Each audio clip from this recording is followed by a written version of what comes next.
Hello! Welcome to part 3 of Shin Godzilla, A Fractured Diamond.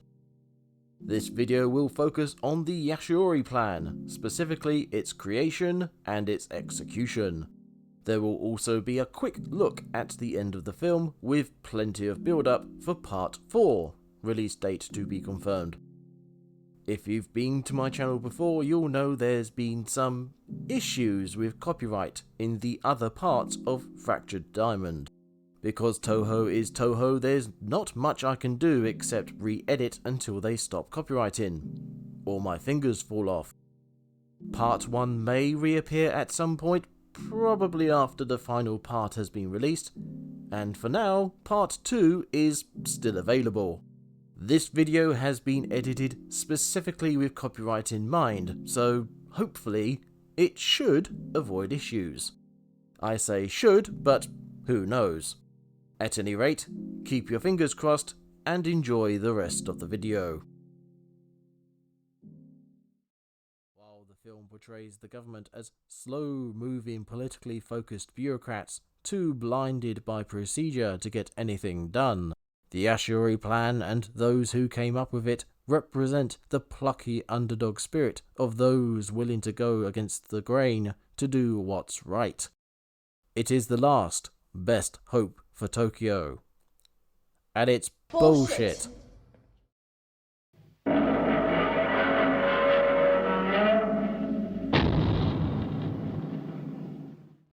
The plan revolves around getting blood coagulant into Godzilla to clog up his body's cooling system. Everything to do with the plan is presented in the film's patented fast pace, being thrown at the audience fastball style. By the time the plan is being executed, it has been so thoroughly and confidently embedded in the plot that there's no questioning it. But how did we get to the point that our heroes have decided to force feed Godzilla a bunch of chemicals to turn his blood to sludge? It all starts here. Maybe the answer A few moments later is nuclear fission. After we get the information that confirms it, This data shows radiation spikes that match the path the creature took.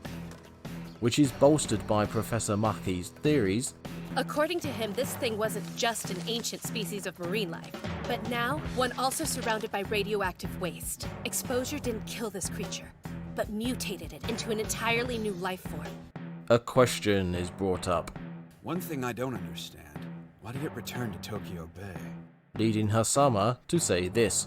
That's it. For cooling, Gojira has something akin to a nuclear reactor in its body, and its fins must serve as heat vents. And if that is indeed the case, then its blood more than likely serves as the body's cooling system. From here, the nerd crew come to the conclusion Godzilla's cooling system needs to be shut down. Maybe our only hope is to try and find a way to shut it down. Its internal cooling system, that is. Just as a suggestion, what about administering a blood coagulating drug? We'll investigate a few practical methods. Perhaps a compression pump system like this. After spending, bloody hell, 1 minute? Brainstorming, the rest of the film is spent gathering resources to carry out the plan, with Maki's riddle acting as a small bump in the road. Resources include pump trucks, tankers, and vast amounts of processed chemicals. All this leads to the execution of the plan, which we will get to shortly. But first, we need to examine the steps that led us here, and why so many are missteps. First off, the initial hypothesis. I mentioned before how the nuclear fission theory came out of nowhere, and how evidence for this theory turned up afterwards. It's like the film got these scenes in the wrong order, which makes even more sense when more theories are developed from orgasherers after the evidence comes to light. Even so, the nuclear fission theory is a flimsy one that should have been questioned more, but then that's a bit of a running theme. Maybe the answer is nuclear fission? Its fins must serve as heat vents. And if that is indeed the case, then its blood more than likely serves as the body's cooling system. Gojira is a mixotroph with an organ that converts decaying heat into the energy that sustains it. That's my hypothesis. And the proof of this is in the unknown radioactive isotope. I'm sure of it. In all these cases, the ideas were just accepted. All of them should have been questioned, disputed, and investigated.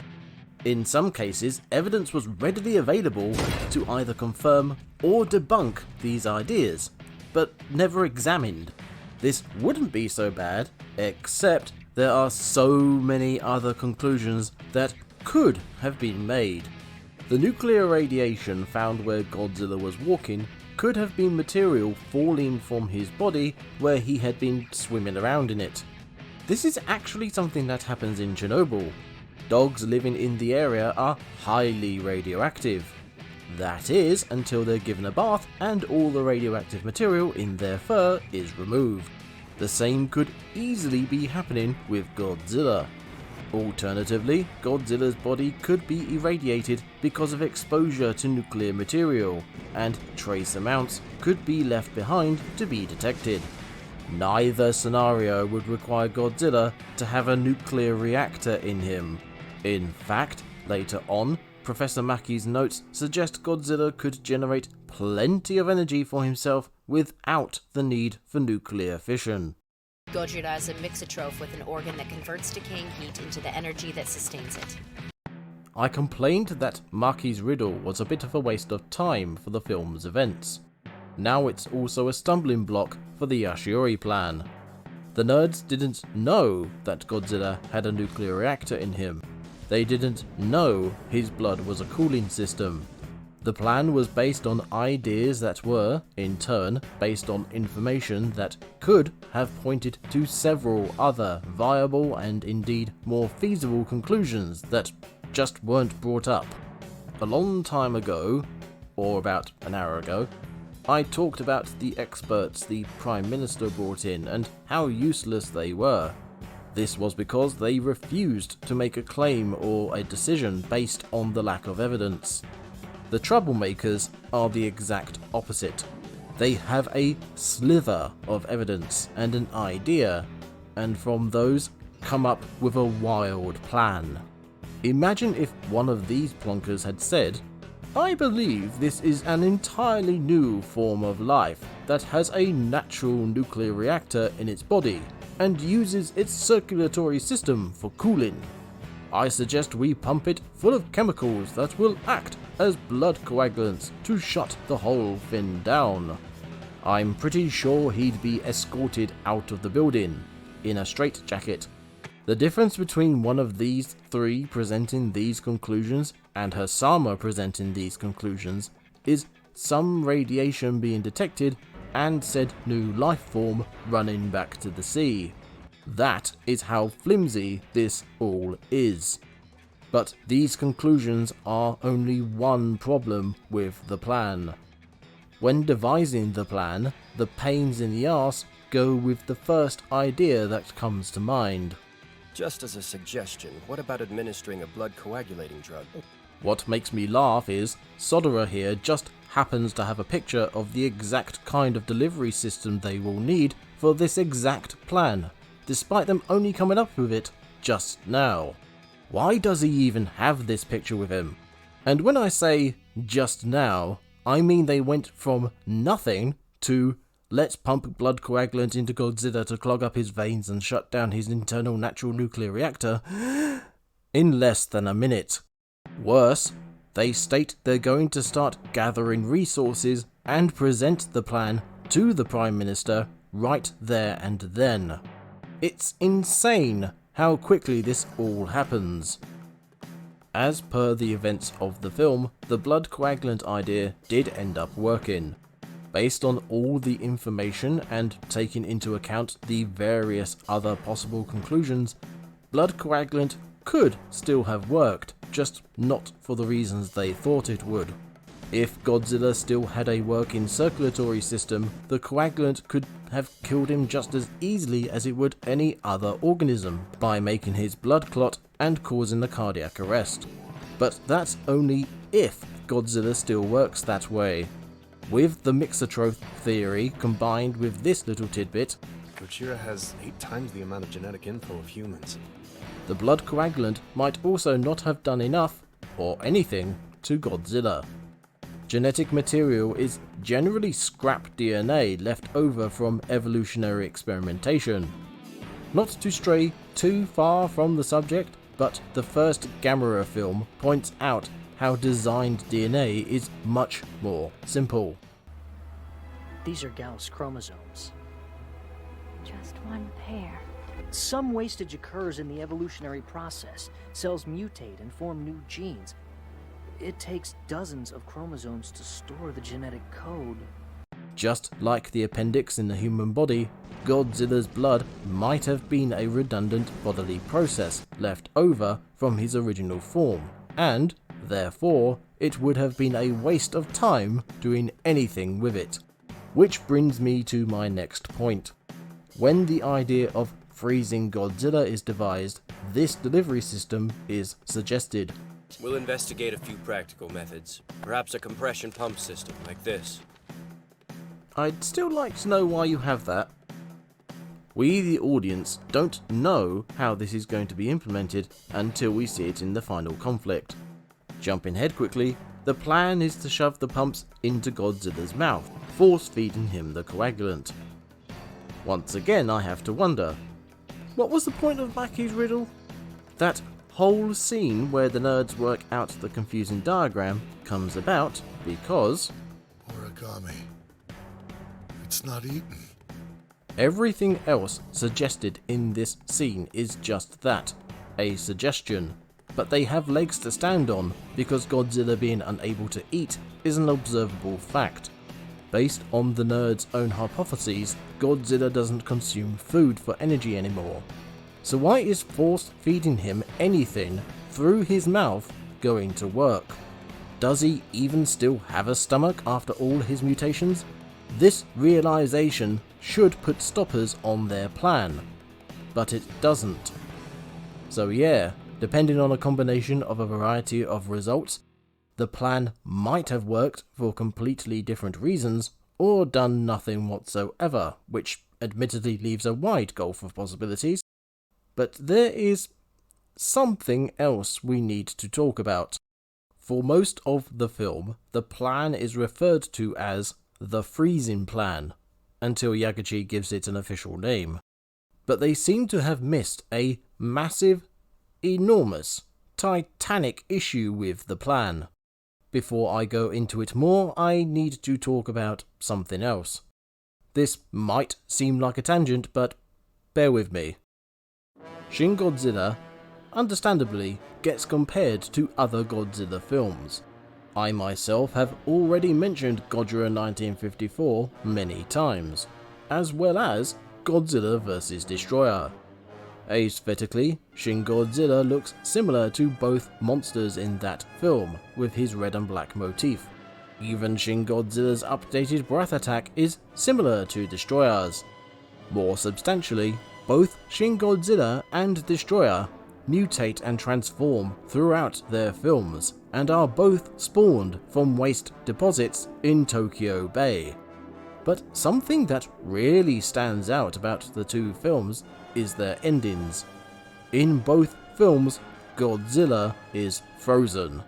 In Godzilla vs. Destroyer, Godzilla is going into meltdown, and the military use freezing weapons to help reduce the damage his death causes. What radioactivity? The goal of Shin Godzilla's plan is similar but different. Clog up Godzilla's blood so his cooling system doesn't work anymore. According to the film, this would mean Godzilla would freeze over for some reason. Again, ignoring all of the issues with this being a thing, if Godzilla's blood is a coolant and his blood flow is a cooling system for his body's internal nuclear reactor, then clogging it up would not necessarily be a good thing. And it's not like the very thing this film is satirizing couldn't tell them this. The Fukushima nuclear power plant melted down 3 times.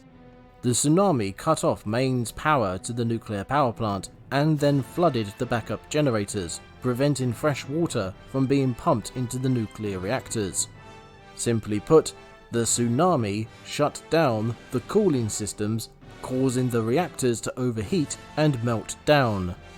In Shin Godzilla, the nerd crew wants to do the same thing, but with the opposite result.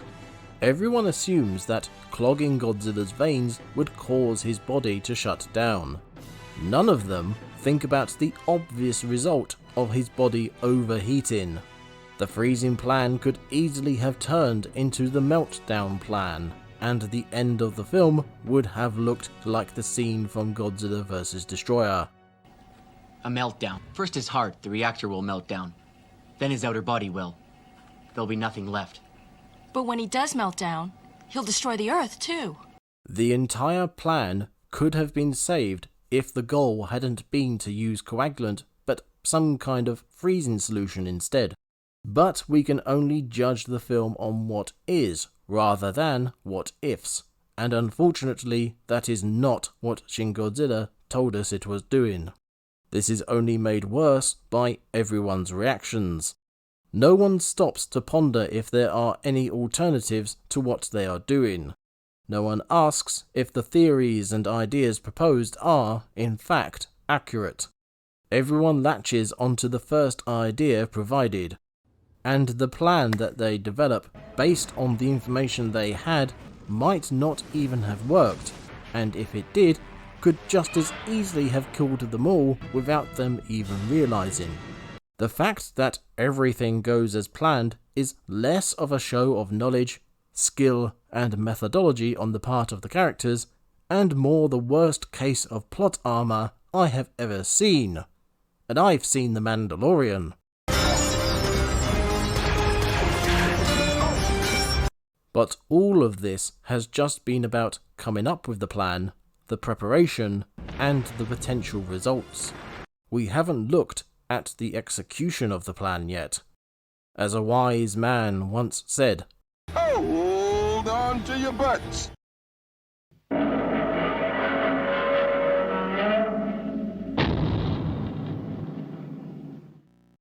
After Godzilla finished lasering the American bombers, he stumbled into Tokyo Station and fell asleep.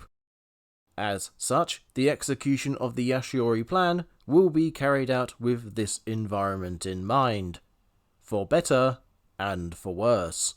In universe, this was a random place that Godzilla just happened to be near when he was attacked. In the meta, this was a recognizable location, and whoever came up with the final event of the film probably had some good ideas for it.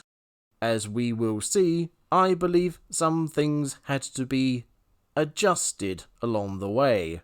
But, as always, we'll get there. Yagachi arrives at a nearby building overlooking Godzilla's sleeping spot. This is what I meant before by sort of leading the troops. He's there and part of the operation, but he's pretty bloody far away too. Anyway, Yagachi is given a weather report by those already assembled. Weather readings were just confirmed, sir. Optimal conditions as hoped. Skies are clear. Northwest wind is at 2 meters. It's holding steady and conditions remain steady. The plume should blow out to the bay and minimize the impact to the city. That is very lucky considering this is basically 0 hour and they can't not perform the attack. If the weather was any different, the results of the assault would be far, far worse. I'm giving this a pass as it's not beyond the realm of reality for such convenient circumstances to occur in nature. It's still convenient though. Yagachi is told that they are waiting on civilian evacuations. Yagachi responds, "We can't wait. Let the local governments know we're proceeding." This is a direct and blatant connection with the attempted helicopter attack earlier. That situation may have been the perfect opportunity to end the whole event, but the chance wasn't taken for the sake of a few stragglers. Or suicidal nutters, take your pick. Still have no idea why they were there. Yagachi committing to attacking when it hasn't been confirmed that all the civilians are safe is an interesting choice. It shows Yagachi is different from previous governmental leaders, that he's not willing to risk a greater threat or let slip an opportunity at removing one for the sake of a few lives. The needs of the many and all that. The decision shows determination, resolve, and calculation on his part, as well as recklessness and ruthlessness, which I'm not sure the film was meant to present. At any rate, the decision is made, and the Yashio'ori plan begins. Phase 1 diversion, begin! Yep, we're starting with bullet trains. In terms of what this is for, I think this is meant to wake Godzilla up ready for Phase 2, so there's no wasted efforts, and he definitely uses the maximum amount of energy. Then again, something happens later that throws this idea off, and resigns Phase 1 to the category of I have no idea what this is supposed to be doing. But we'll get to that. Proceed to Phase 2. Commence with the aerial assault. Copy that. First wave airborne, engaging. Gojira's taking down the drones, just as we anticipated. Going to wear that thing down and keep it discharging energy until it's spent. This makes much more sense. Without any theories or assumptions or anything construed from uncertifiable means, cough, coming up with the Yashio'ori plan, cough, we have seen already that Godzilla needs to chill out after using his laser attacks. Throwing automated weapons at him to wear him out is very logical. I do find it funny that we have this massive display of lasers waving back and forth across the sky, and no one is reacting to it. Seriously, not one person is looking up and saying, "That's quite pretty, that." Anyway, we get the first signs of the consequences of Yagachi's insistence. Contamination zone is growing. Radiation. It's exceeding the permitted amount. If we stop now, all will be lost. So continue the attack. I'll come back to that later. For now, we can move on to the lasers. Previously, I stated I thought the back attack was overdone and overshadowed the new breath attack. I also stated it negatively affected the effectiveness of something that happens later. Here is that something.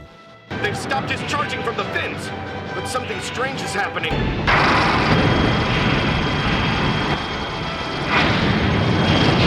How the hell can it do that? Between the way it's presented and the reactions of people seeing it, I reckon this was meant to be the standout surprise ability. The problem is, it's outdone by the ludicrousness of the back attack. The film would have benefited from having Godzilla only using his breath and tail attacks. It would have kept the value of the former and made the latter more impactful. As it is, it's an energetic display, using the already flailing tail to more quickly respond to threats. Good idea, shame about the other one. This tandem laser defense has the desired effect, exhausting Godzilla's reserves. Luring target to kill point 1 complete. Begin Phase 3, stationary blasting. So now, wait, what? Luring target to kill point 1 complete. Luring the target? What about any of that was luring? And where were they luring him to? Ignite!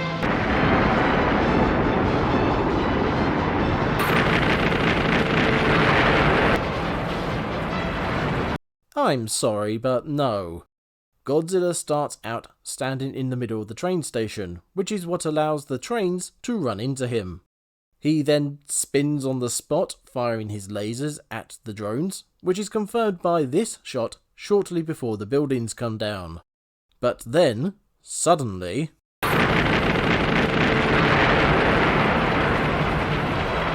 the film is showing us a trail of destruction to clearly denote Godzilla's progression to this spot. But to get here, Godzilla would have had to turn on the spot, walk his very slow walk over to the buildings, then turn back around to face the same way.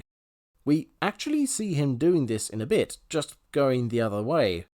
But we don't see this very slow process taking place now, nor do we have a reason to think he would do this. I think there's a meta reason for all this, but I'll wait to the end to talk about it. Getting back into the swing of things, the buildings surrounding the suddenly relocated Godzilla are collapsed with placed explosives. This would make sense, as making buildings fall in the direction you need them to usually requires precision planning. Kind of like how making a tree fall in the right direction requires precision cuts.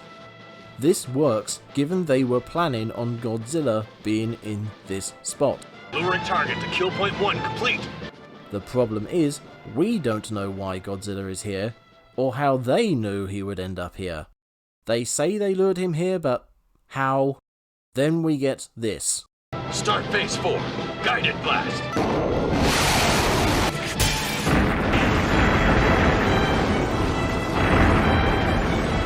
This makes a lot more sense based on what we know as an audience. There's leeway, contingency, and flexibility given to shooting buildings down rather than using placed explosives. Different buildings can be shot down depending on where Godzilla happens to end up. Personally, I would have got rid of Phase 3 and put Phase 4 in its place. Having both is redundant. But the inclusion of both phases is only one problem here. What results from them is another.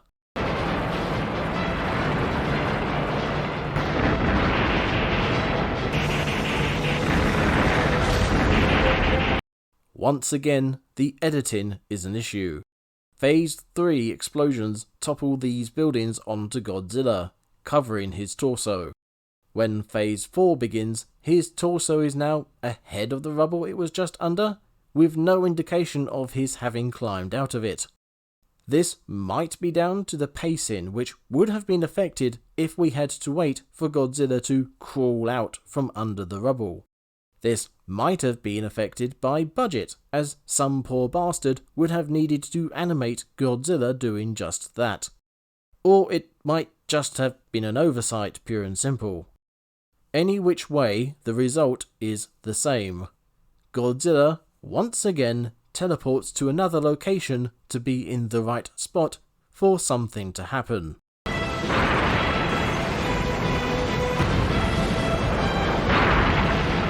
Now I see why they kept teleporting him. The way he falls looks so odd. I've been trying to rationalize it, but I can't make it make sense. Unfortunately, just like with that dread helicopter scene earlier, the plot gets in the way of sense.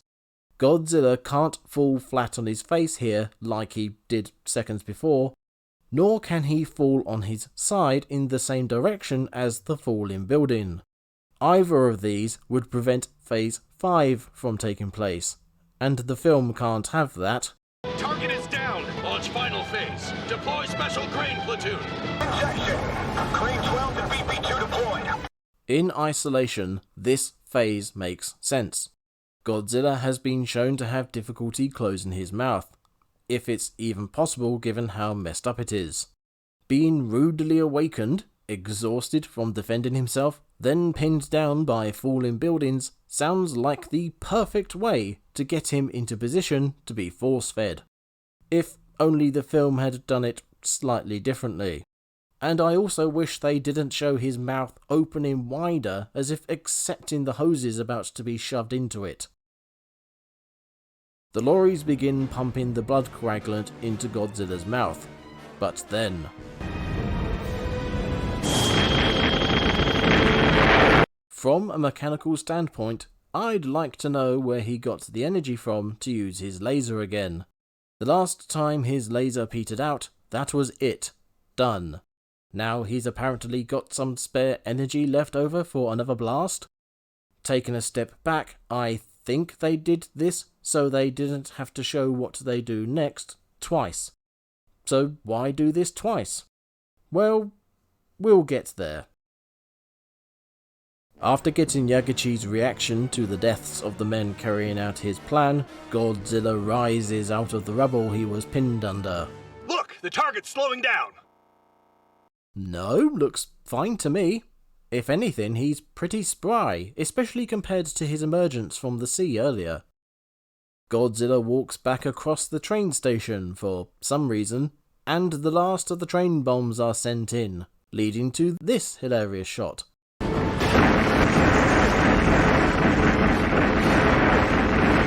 Were these on ramps or something? What on earth is going on? The exploding trains knock Godzilla off his feet and... I'm sorry, what? Earlier, the full force of the JSDF was brought down on Godzilla's head, literally, and he walked away without a scratch. It's not even confirmed whether he stopped and changed direction due to the sheer force of the assault, or because he couldn't see anything with all the smoke in his face.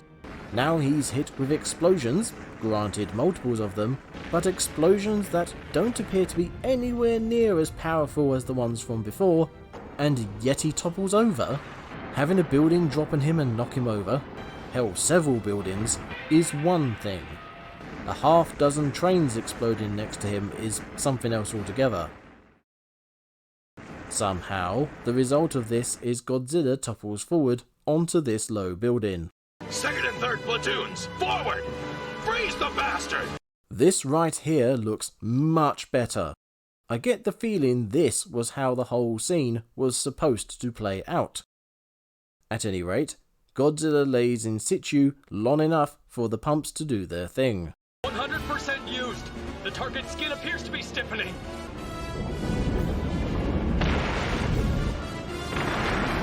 Then Godzilla does what he should have done earlier. Rises up, dragging pump trucks with him, causing chaos. Again, it feels like this is what was supposed to happen, but they doubled up and messed up. Godzilla stands tall and there's the little detail of his spines flaring purple before flickering out like a dying electrical light. I like this given what is supposed to be happening here. Not so much what actually happens next. The temperature has dropped to negative 196 degrees. It's completely shut down. Up to this point when watching the film, when everybody mentioned freezing or cooling, I assumed they meant the nuclear fission in Godzilla's body would stop. Essentially, what he did earlier in the film when he ran out of steam, but forced and more permanent. Or as permanent as the film franchise requires. But minus 196 degrees? And ice crystals on his skin? That's not what blood coagulant does. Blood coagulant turns blood thicker and basically to sludge in your veins, not into liquid bloody nitrogen. I now wonder if coagulant wasn't the word they meant to use, or everybody involved did mean coagulant, but they decided to show Godzilla freezing because it looked more dramatic? Any which way, the freezing and the ice crystals were too much. Before I move on, I want to point something out. I mentioned how the area around Godzilla's feet denoted where he'd been moving. The film uses this to suggest Godzilla walked over to the buildings when he definitely didn't. But while looking at this, I noticed the area where Godzilla supposedly entered the train station from looked fairly intact, especially when compared to the places where he was walking.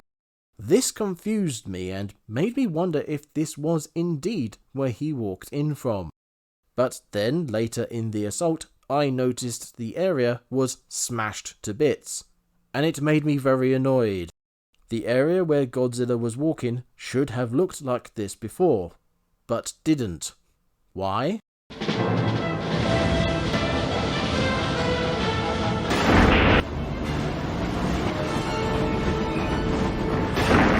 The film altered reality to make it so the trains could hit Godzilla. Once they had done so, they changed the area to what it should have looked like before. And if you're thinking that the trains exploding broke the tracks, then why don't the tracks on the other side of Godzilla look like that too? This reinforces my idea that this whole thing was meant to play out differently, shorter. The bullet trains would hit Godzilla, waking him up. The drones would attack, making him waste energy. The buildings would drop on him, pinning him down on top of the station, allowing the pump trucks to feed him coagulant. But then someone pointed out how none of that would work logistically, so they altered it, and things went wrong from there. They really should have changed this whole event, but more likely as not, time and budget restraints probably took their toll. A shame, really. With Godzilla frozen, we are then shown people looking relieved, amazed, a few handshakes here and there. Certainly not. This isn't a wish granted, this is a prayer answered. We then get this line from Ogashira. Gojira's new isotope has a half-life of 20 days. That's good news for the residents of Tokyo. Yeah. Thank goodness. This announcement is the first time Ogashira makes an emotion in the film, expressing how much of a relief this is. Cut to Akasaka as he tells Yagachi about the country needing a new cabinet, and Yagachi's opportunity therein. He also gives this sentiment. This country was devastated before, but it rose from the ashes. It'll do so again. Once again making a strong and relevant connection to the nuclear bombings on Japan, and the strong and relevant connection Godzilla has always had with them. You can't even say this is overt because it makes absolute sense with what's going on. Well done, film. We then join Kyoko and Yagachi up on the very platform from which Yagachi commanded the assault on Godzilla. Kyoko says she likes the way Yagachi operates, and that they will work well together when they're both in power, which leads Yagachi to express this thought. The fact remains that casualties were high, and accountability comes with this job. A politician must decide whether to own it or not. I myself choose to own it. This line represents a different way of thinking. Politicians do not own up to their mistakes, regardless of how obviously guilty they are. By comparison, Yagachi declaring he will take responsibility for his decisions is a breath of fresh air. It runs with the film's messaging about how the old ways of doing things need to be upended and replaced with the new. It's a nice sentiment, but the message being delivered has its flaws, but we'll get to that later. Back to the last scene of the film, Kyoko utters this line. Like Maki said, do as you please. Then Kyoko walks off, leaving us with this image. This is the perfect shot to leave the film on. Even Yagachi looking round at the camera works. This last, or nearly last, image really imbues the Godzilla is part of the landscape metaphor. Given in reality there are already several Godzilla statues situated around Japan, Shin Godzilla showing us this image is basically art imitating life. Actually, considering the old Godzilla films inspired the statues, is it life imitating art? Art imitating life imitating art?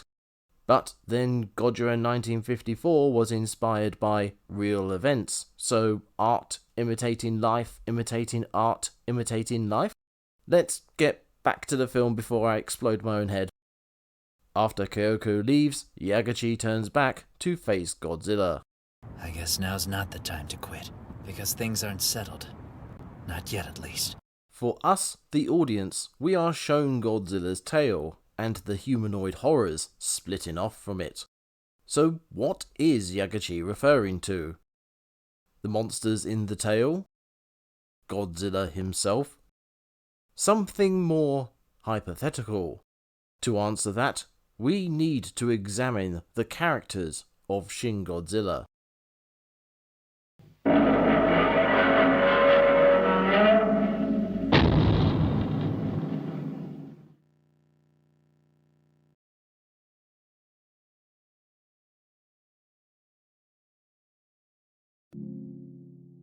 Thank you for watching part 3 of Shin Godzilla, A Fractured Diamond. This one was a bit more towards the negative side, and spoilers, that trend may continue into the character examination. That said, I hope this gave you some food for thought, and will tempt you back for part 4, whenever I release that. Make sure you're subscribed to know when that happens. And whilst you're at it, why not like, share, comment, all that good stuff. As always, links to my Patreon and Etsy store will be in the description. Once again, thank you for watching.